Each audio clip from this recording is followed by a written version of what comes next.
Ay, mi bien, ¿qué no haría yo por ti? Por tenerte un segundo, alejados del mundo y cerquita de mí. En el día de hoy vamos a tomar los 10 consejos clínicos para estar sano. Y tengo el gusto de poder encontrarme con un amigo que se llama el doctor Jorge Lando. Jorge es médico clínico, es el director del Sanatorio Los Arcos y ha tenido una trayectoria en la clínica realmente prestigiosa y además con una componente humano muy importante, y la verdad que para mí es un gusto, Jorge, estar con vos. Bueno, antes que nada, muchísimas gracias por la invitación. La verdad es que cuando vi los que me precedieron dije, wow, qué desafío, ¿no? ¿Qué puedo agregar yo a lo que puede decir Tamburian sobre infecciones o vacunas, o Cormillot respecto a las dietas, Gildesa en oncología, Manes en neurología? Así que la verdad es que traté de sacar de la galera algo distinto como para tratar de no repetir y por supuesto de ninguna manera ponerme a decir algo que ellos dirían muchísimo mejor. Una de las cosas con las que empecé a pensar esto es un concepto de la economía, que es un peso de hoy no tiene el mismo valor que un peso en el futuro. Por eso existen las inversiones, las tasas de interés, etc. Y el concepto con el que de alguna manera quiero empezar es con que el peso gastado hoy es una inversión para el futuro. El peso que uno gasta hoy en salud, de alguna manera lo disfruta en el futuro, y de la misma manera, en la contracara de esta moneda, es lo que no invertimos hoy, probablemente lo tengamos que pagar. En definitiva, no hay nada gratis, todo tiene su costo, y este es un poco el concepto, si se quiere, económico que quería darle un poquitito esta conversación. Hay una etapa en la vida en la que nosotros no podemos invertir porque somos inimputables, somos menores de edad o somos un producto de la gestación, y en ese momento necesitamos que alguien invierta por nosotros. Y esto empieza en el embarazo mismo, donde los padres tienen que cuidar el crecimiento de este embrión y este bebé por nacer, y ya en ese momento determinadas conductas que toman los padres tienen un impacto muy importante para todo el futuro de ese bebé. No es lo mismo una mamá que fuma que una mamá que no fuma, no es lo mismo un ambiente en el que está una mujer embarazada donde se fuma que donde no se fuma, o donde hay tóxicos, o donde hay contacto con alcohol o con drogas o situaciones de riesgo. No es lo mismo un embarazo controlado que no controlado, no es lo mismo un parto hecho, y en esto hay toda una gran discusión en los medios, pero que me parece que es bastante absurda, respecto de si el parto debe hacerse en un medio hospitalario o no. Creo que a esta altura, mi punto de vista, es algo que no debería discutirse, porque uno está poniendo en riesgo enormemente a la mamá y al bebé. Si bien hay toda una corriente, una moda que está tratando de impulsar lo que es el parto natural, el parto de la bañadera de la casa y demás, yo creo que son riesgos extremadamente altos que uno está asumiendo, muchas veces la gente sin saber que esos riesgos los está asumiendo, y claramente los beneficios de tener un parto o una cesárea y el tratamiento tanto de la mamá como el bebé en un medio hospitalario está sobredemostrado. El embarazo condiciona sin ninguna duda el futuro de una persona y también de una familia. O sea, vos conceptualmente tomás que tus familias o tus pacientes adultos clínicos, como clínico también le aconsejás y le haces mirar al embarazo como el inicio de su salud clínica, por así decirlo. Sin ningún lugar a dudas, tanto para la mamá como para el bebé. Y por supuesto, una vez terminado el embarazo y nacido el bebé, siguen todas las conductas tendientes a tratar de cuidar a ese bebé. Una vez más, La alimentación materna es absolutamente fundamental. No es lo mismo un bebé alimentado a pecho durante muchísimos meses de su vida que los sustitutos alimentarios, tanto desde el punto de vista nutricional como desde el punto de vista psicológico del desarrollo del bebé y desde ya de la conexión de la mamá y su hijo. La primera década de la vida, es decir, la infancia, la vida es muy dependiente de las decisiones de los padres. Esto es un concepto muy pediátrico, decir que los padres deben cuidar a sus hijos. Pero también hace a cuando los mirás vos, cuando empieza su segunda década de la vida y los mirás. En la primera década de la vida, los chicos, entrando en la adolescencia, tienen que recibir determinadas cosas que son responsabilidad de sus padres en cuanto a la educación, en cuanto a los programas de vacunación. Los padres son un ejemplo muy fuerte en el que se miran los hijos e imitan conductas, con lo cual volvemos a padres fumadores y no fumadores, padres con consumo de alcohol o no, de otros tóxicos o no, padres que trabajan y padres que no trabajan, padres que asumen responsabilidades y que no, padres que están presentes y padres que no. La relación entre los padres está muy observada permanentemente con los hijos. Acá metemos también un tema que cada vez está apareciendo más, que tiene que ver con la violencia de género. Chicos que crecen en un ambiente con violencia muchas veces tienden a repetir conductas en el futuro. Digamos, estos primeros años de vida de los chicos están absorbiendo muchísimo de lo que ven, de los ejemplos. Tener a los padres muy presentes y con ejemplos es importantísimo. Conductas higiénicas como la de lavado de manos, absolutamente fundamental. Ver cómo los padres se manejan en conductas de riesgo, que vamos a ver en un rato, cómo conducen sus automóviles, etcétera, cómo les inculcan a ellos el uso del casco y determinadas precauciones cuando andan en bicicleta, cuando andan en rollers, cuando hacen las cosas que los chicos hacen.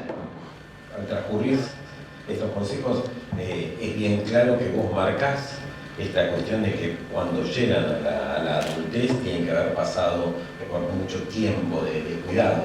Gilles decía, bueno, la verdad que tener cáncer en la adultez o en la madurez es seguramente repercusión de los cuidados que uno no puede tener, que empieza a ser condicionada por las conductas individuales, ¿no? Sí, bueno, nosotros los médicos tendemos a ser sumamente esquemáticos al poner periodos y decir, bueno, qué corresponde a cada uno de los periodos, pero la realidad es que las transiciones son transiciones muy dinámicas y hay aspectos de los chicos que crecen que pasan de una etapa a la otra, de la niñez a la adolescencia, mientras que hay otros que todavía se quedan y hay situaciones que maduran más rápido que otras. Es cierto que la adolescencia es el momento en que se empiezan a desafiar determinados límites, desafiar los consejos de los padres. Ahí la comunicación es muy importante y ahí es una etapa extremadamente vulnerable de los chicos, donde determinadas conductas, yo diría, disruptivas o de desafío pueden condicionar un futuro muy importante, y por eso es tan importante prepararlos para esa etapa de los chicos. Me refiero muy específicamente en la salud hacia el futuro, lo que viene de la alimentación desde la niñez hacia la adolescencia.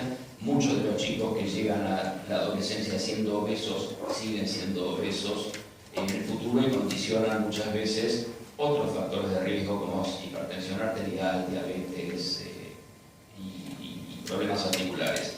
Pero hay dos puntos importantísimos en la adolescencia que tienen que ver con el contacto con las drogas y con la protección sexual. Digamos, el riesgo de contraer enfermedades sexualmente transmisibles.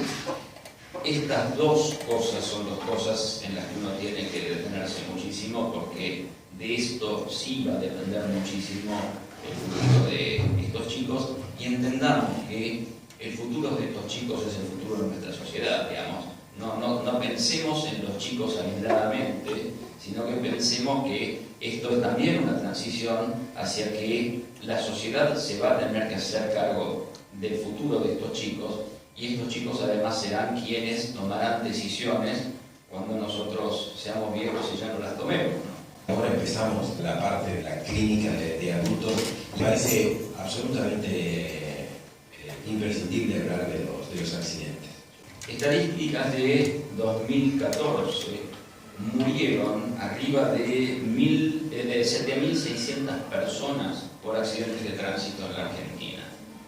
Esto llevado a lo que ocurre en el día de hoy, que es 18, hoy van a morir 23 personas probablemente por accidentes de tránsito. Hoy, mientras estamos charlando en este living tan afable, probablemente se esté muriendo una persona por un accidente de tránsito. Y creo que tenemos que tomar conciencia de esto porque muchas de estas cosas son evitables. Y son evitables con cambios en la cultura. Algunos de los cuales ya se están produciendo, pero no son suficientes. Y me refiero específicamente a conductas de los mayores y de los adolescentes que son copiadas por los chicos, como es el uso del cinturón de seguridad, el uso del casco, el no manejar si uno está bajo los efectos del alcohol, el no manejar si uno está tomando psicofármacos, el no manejar si uno tiene mucho sueño, el no manejar si uno percibe que no está en las mejores condiciones para manejar. Repito la cifra, mientras estamos hablando acá, hay una persona que se va a morir por un accidente de tránsito. Y yo creo que acá hay un punto muy trascendente que en realidad lo pasé para el final, pero lo traigo porque creo que vale la pena tomar conciencia. A veces se piensa que la muerte es el enemigo y los médicos y los enfermeros y todo el personal de la salud luchamos contra la muerte y evitando la muerte.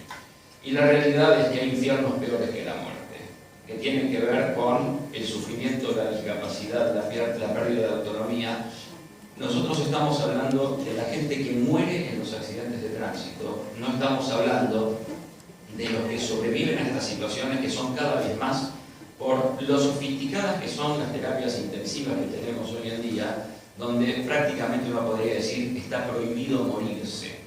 Y la gente sobrevive a condiciones impensadas hace 10 años o 15 años, pero queda con secuelas tremendas para ellos mismos desde ya, para sus familias son un estrés y un esfuerzo fenomenal sostener esta situación. Muchas veces se desmembran y destruyen las familias porque no pueden soportar esta tensión, y para toda la sociedad, porque son muchas veces individuos productivos para la sociedad que desaparecen de la productividad, y toda una sociedad, venga de donde venga, del sector público, de las obras sociales, del sector privado, hay que invertir muchísimo recurso, en tiempo y en dinero para poder sostener durante el resto de la vida a estas personas. Vidas que muchas veces son miserables y uno dice, invertimos tanto para evitar tener cáncer, para evitar hipertensión arterial, infarto de miocardio, accidente cerebrovascular, y todo lo que invertimos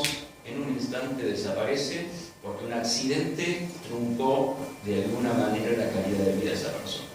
Sí, un accidente, sin ninguna duda, conceptualmente, como es la definición de accidente, que son eventos prevenibles. Yo sé,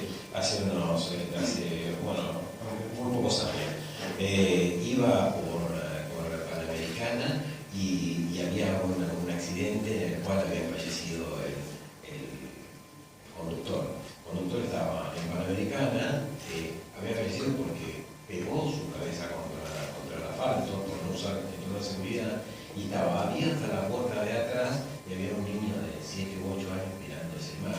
Es decir, eso yo jamás me olvido, y eso era un cinturón de seguridad, es decir, eso era una medida preventiva y iba a impactar.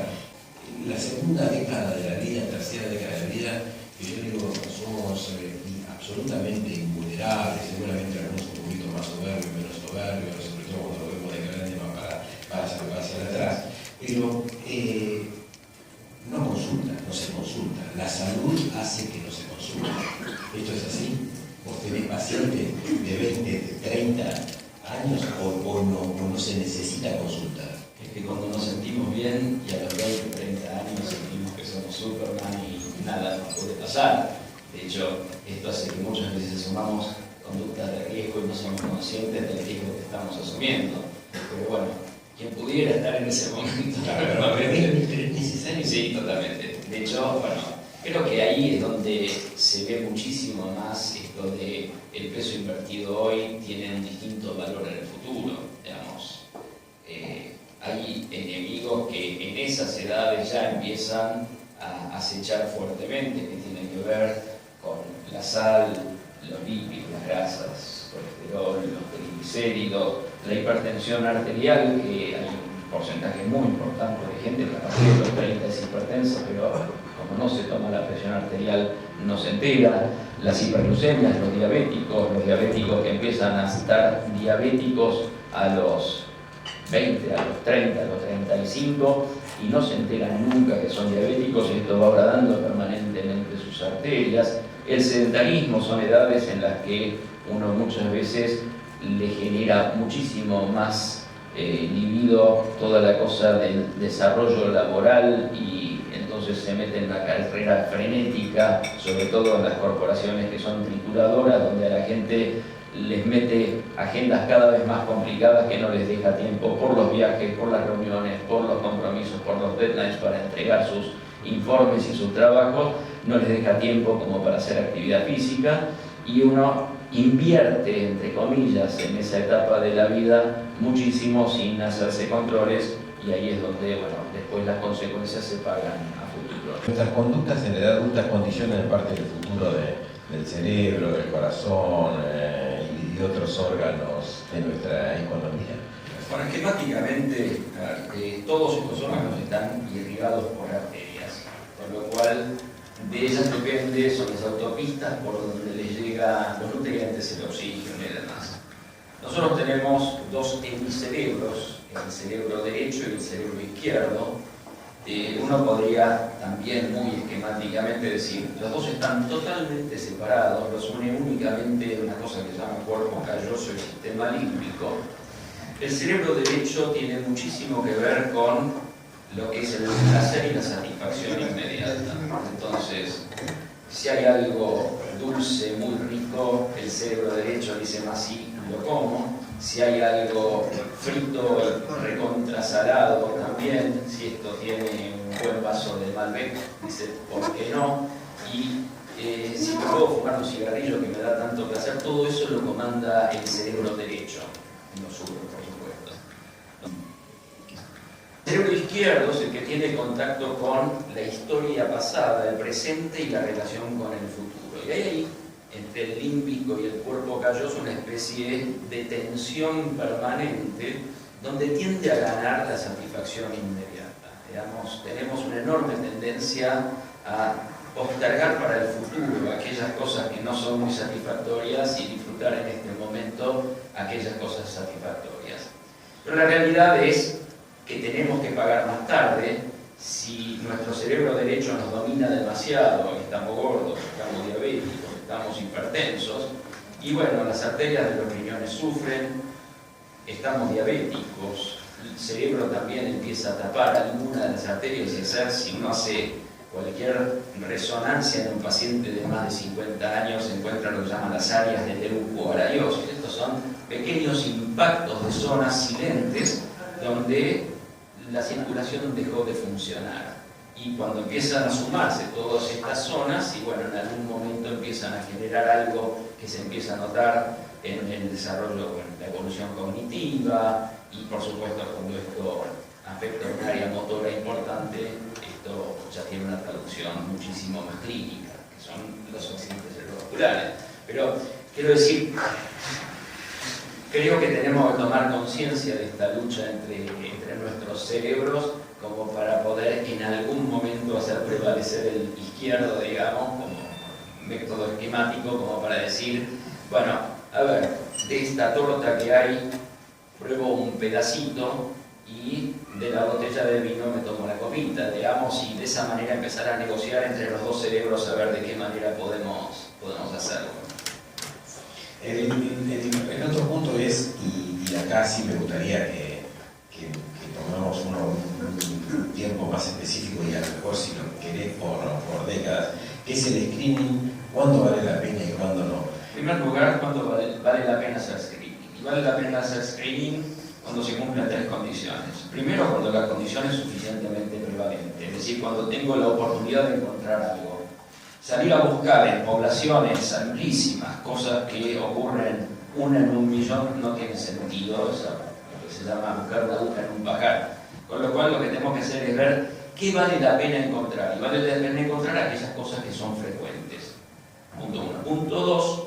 Vale la pena hacer screening en aquellas situaciones que tienen tratamiento. Porque encontrar cosas que no tienen tratamiento mejor ni enterarse. Y en tercer lugar, vale la pena hacer screening en aquellas situaciones donde una detección precoz y un tratamiento precoz cambia el pronóstico del paciente con respecto a lo que sería dejar avanzar la enfermedad y enterarse más tarde. Y acá, otro de los conceptos que me parece vale la pena, ya que estamos reunidos a hablar, es el de la variabilidad.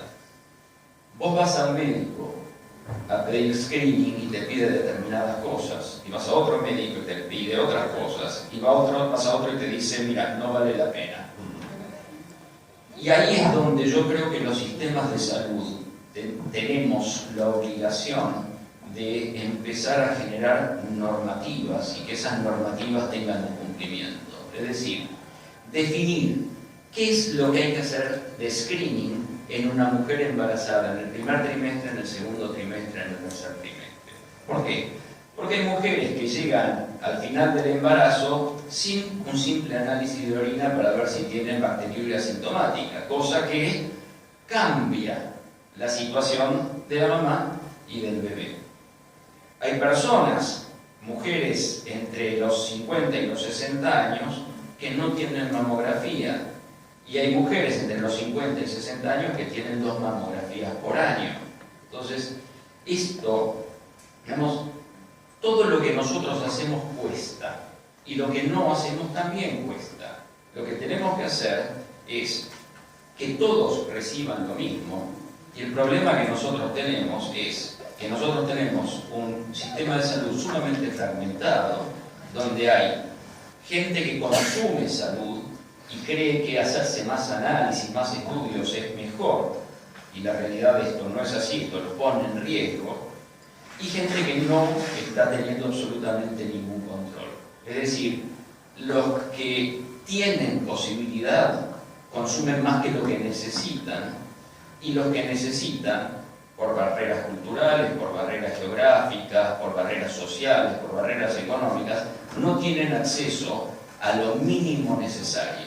Entonces yo creo que como país nos debemos la discusión política de qué es lo que tiene que hacerse de screening en cada momento de la vida como para prevenir aquellas enfermedades, vamos a poner como cosa importante, screening para hipertensión fundamental, para diabetes fundamental, para cáncer de colon, para cáncer de mama, para cáncer de cuello uterino. Mientras lo repetís, dime claro, ¿cuánto lo harías y a partir de cuánto? Hipertensión arterial en todo momento, una vez al año. Y una vez al año yo creo que corresponde, es una cosa muy simple, muy barata, y es más, ni siquiera necesita que un paciente vaya al consultorio de un médico, es una cosa muy sencilla.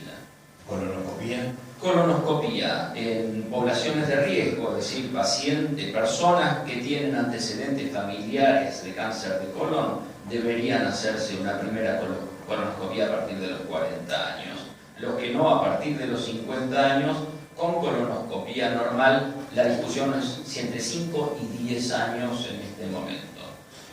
¿Mamografías? Mamografía también existe alguna discusión, pero bueno, sin antecedentes, entre 1 y 2 años a partir de los 50. Esta cuestión de voy al laboratorio y me hago todo. Es absolutamente claro que depende también del acceso y estas cosas que son aquellos, por ejemplo, los que tienen vacuna tetánica, que tienen 25 vacunas tetánicas y los que no tienen vacuna tetánica. Hay un antibalance en esto. Pero no tiene sentido o no tiene sentido. Yo creo que no, yo creo que, a ver, primero viene el examen clínico y en función de los factores de riesgo y de lo que surge del examen clínico del laboratorio, hay algunas determinaciones rutinarias que sí, pero no la ristra de cosas que se le pide, que PSA 3 veces por año a algunos pacientes para prevenir cáncer de colon. Cuando viene el mundo se discute si siquiera debería pedirse alguna vez el PSA, porque se considera que el cáncer de colon es algo que ocurre con la edad, es el envejecimiento de la próstata, próstata, que se no colon, próstata. Es más, hubo un trabajo interesante que se hizo en Estados Unidos en población de más de 65 años que moría por causas ajenas a tumores de próstata, accidentes cerebrovasculares, infartos, accidentes, o lo que fuera, u otros cánceres, y en las autopsias arriba del 60% tenía focos de carcinoma de próstata, con lo cual uno puede llegar a la conclusión de que por ahí entre urólogos y laboratorios son más los que viven del cáncer de próstata que los que mueren de cáncer de próstata. Concepto no hay urólogos acá, ¿no? Si son pediátricos. son urólogos y son pediátricos. El noveno pusiste, la muerte no es el enemigo, y es esto que vos habías comentado sobre las discapacidades, es decir, bueno, básicamente, en realidad, el concepto fue parcialmente mencionado respecto de lo que es la discapacidad, pero también entendiendo que, digamos, filosóficamente hay un punto más que podemos decir. En realidad, la muerte nos va a llegar a todos en algún momento, y mi maestro Agreso una vez dijo algo que a mí me quedó grabado, que es: miren, Antos, no morirse de una cosa es elegir morirse de otra, ¿no? Y la verdad es que es así, digamos. La realidad es que llega un momento biológico de la vida donde tener una enfermedad y morirse de una determinada enfermedad o con una determinada enfermedad es una decisión. De hecho, fue una decisión que él había tomado. Él tenía una estenosis aórtica severa. El doctor Agres es uno de los grandes clínicos para mí, maestro.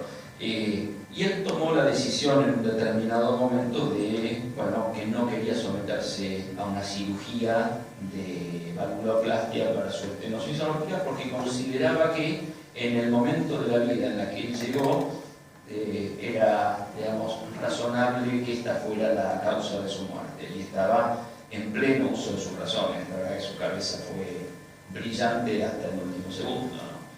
Él decidió que tal patología era suficiente en su vida como para someterse a discapacidad. Su decisión fue, a partir de esto, no tener que someterme a futuros sufrimientos por la evolución de esta misma o de otras patologías que iban a afectarme muchísimo más, ¿no? La vejez es un concepto muy abstracto. Sí. ¿A qué te referís cuando decís que la vejez es? Y me refiero a que, digamos, no hay una edad en la que uno puede decir una persona es vieja. Uno en la clínica conoce gente de 50 años abatida y dice, es un viejo que está todo el día haciendo absolutamente nada. Y hay gente, algunos de los cuales yo puedo mencionar porque todos ustedes conocen, el doctor Coco Matera, a quien tengo el enorme placer de conocer, que estando muy enfermo tiene una cabeza brillante y está permanentemente con proyectos y con ganas de hacer más y de ver de qué manera puede superar este momento para poder seguir adelante. Y yo creo que el concepto de la vejez tiene muchísimo que ver con una cuestión actitudinal. Digamos, la actitud de la gente es lo que los transforma en viejos o jóvenes. Hay jóvenes de 90 años y hay viejos de 50. Y yo creo que hay algunas cosas que uno puede hacer que tienen que ver con no estar imbuido en cuestiones rutinarias, en tener nuevos proyectos, en no aislarse y estar solo, sino estar con la familia y socializando. Son todas cosas que de alguna manera estimulan a la gente a tener un proyecto y saber que hay algo por lo que quieren seguir viviendo. Coincidís con muchos de los que escriben y los que han pasado por aquí en esta cuestión de la vida social, de tener un proyecto y bueno, y es sin ninguna duda parte de lo sano que uno puede estar. Y tiene que ver seguramente con la felicidad. La felicidad, cuando uno logra estar por momentos felices, también tiene esta cuestión que muchos relatan, que es tener una visión positiva de la vida. Recién estábamos escuchando una conferencia de un investigador de Oslo, recién en Relaciones Institucionales, acerca de métodos no convencionales que mejoran la psicoinmunología. Y uno de los relatos que mostró fue cómo cuando estábamos todavía en el sanatorio Güemes y en el entrenamiento de infectología, cómo una persona que se le daba en la década de hace 2 décadas, se le daba un diagnóstico de HIV, vos le medías la población linfocitaria y la población linfocitaria por la depresión estaba baja. Lo pones en psicoterapia, con visión positiva de la vida, etcétera, etcétera, hizo CD4 de esas poblaciones linfocitarias aumentaban y tenían otra visión. Y hoy eso puede ser documentado y se parte a la salud. Te voy a contestar una por la positiva y otra por la contraria. Por la positiva, hubo un investigador que vivió en campos de concentración y que después de terminado el Holocausto estuvo en Estados Unidos escribiendo muchísimo y hablando muchísimo sobre lo que es la psicología del sobreviviente. Y él estudió muchísimo, lo que le llamó mucho la atención, de jóvenes que estaban en Auschwitz específicamente, que morían porque no tenían la expectativa de salir vivos del campo de concentración. Y viejos que estaban desnutridos y en peores condiciones de ellos, que abrigaban la esperanza de que iba a venir alguien y que esto se iba a terminar y que iban a poder salir del campo de concentración, que pudieron sobrevivir. Y de ahí que él lo tradujo en: nadie puede vivir si no tiene un por qué vivir. Y respecto de la felicidad, hay un lied de Schubert, una canción de Schubert que siempre fue tremendamente trágico, pero hermoso, en el que se llama Der Wanderer, el errante, que es un hombre que anda errando por el mundo en búsqueda de la felicidad y pregunta permanentemente: ¿dónde estás? ¿Dónde estás? Buscando que alguien le conteste dónde está la felicidad. Y el final de esta canción es el viento que le susurra: allí donde tú no estás, allí está la felicidad. Creo que con este último concepto vamos a dejar para las preguntas sobre cómo estar sano o cuáles son las cuestiones de la química para estar sano. Bueno, muchas gracias, Jorge, por estar aquí. Gracias a ustedes.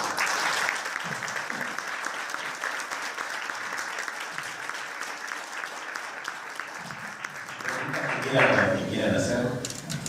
Sí, por favor. De pronto, uno que trabaja en un ámbito de salud cree que le das, yo soy mamá de 4 chicos, cree que le da todas las pautas de los controles, hacen los controles en tiempo y en forma, pero hay una edad donde ya en la adolescencia que medio que lo llevas obligado, y hay un momento donde ya te dice: bueno, ya no quiero la médica que me atendió toda la vida, quiero un varón, o buscamos un varón, y después dicen, siempre hay un pretexto.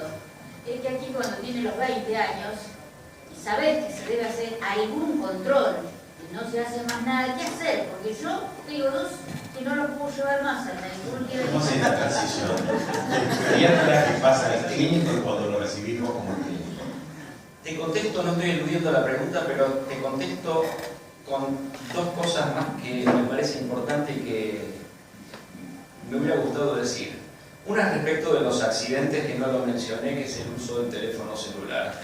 Y acá cuento que ayer a la noche, cuando le estaba contando a mi esposa en qué iba a tratar todo esto, y le dije el uso del celular mientras se maneja, mi mujer me dijo: ¡oh, qué interesante! Le digo: escúchame, ¿querés que te siga contando? Porque si no, no te cuento más nada. Entonces, lo que yo digo no es lo que yo hago, sino lo que creo que hay que hacer. No hay que usar el teléfono celular, es causa de accidentes, y es impresionante como uno ve gente manejando y texteando a 120 km por hora por la Panamericana. El otro punto que quiero decir, que tiene que ver con la felicidad y tiene que ver con que nosotros tenemos dadas muy naturalmente determinadas cosas que mucha gente no tiene y no tuvo en tiempos pasados y no sabemos valorarlas. Yo quiero contar muy brevemente una anécdota. Uno de los primeros pacientes que yo tuve era un inmigrante de Rusia que vino acá y cuando yo lo iba a ver a la casa le preguntaba: don Manuel, ¿cómo está? Y él me decía: como bien, duermo bien. Cuando prendo la llave de luz se enciende la luz, de donde yo vengo no había luz y nos íbamos a dormir temprano. Cuando enciendo la llave de agua para hacer el mate y el gas para hacer el mate, sale el agua y se enciende el gas.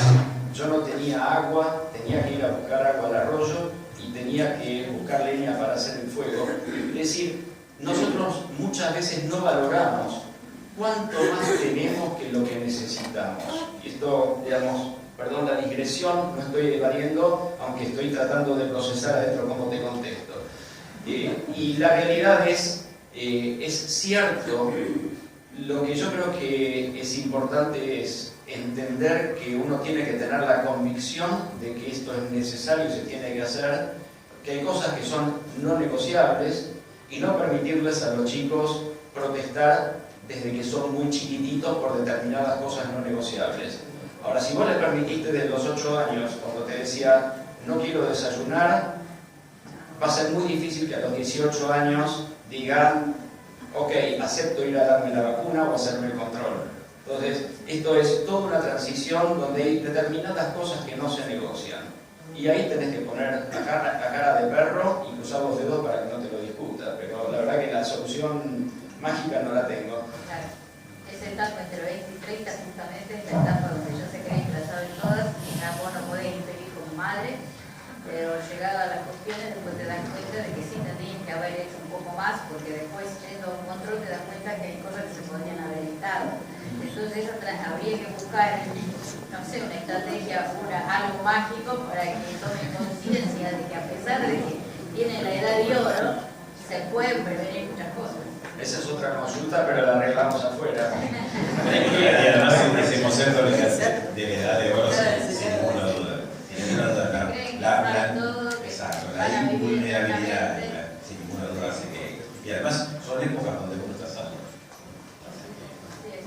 ¿Alguna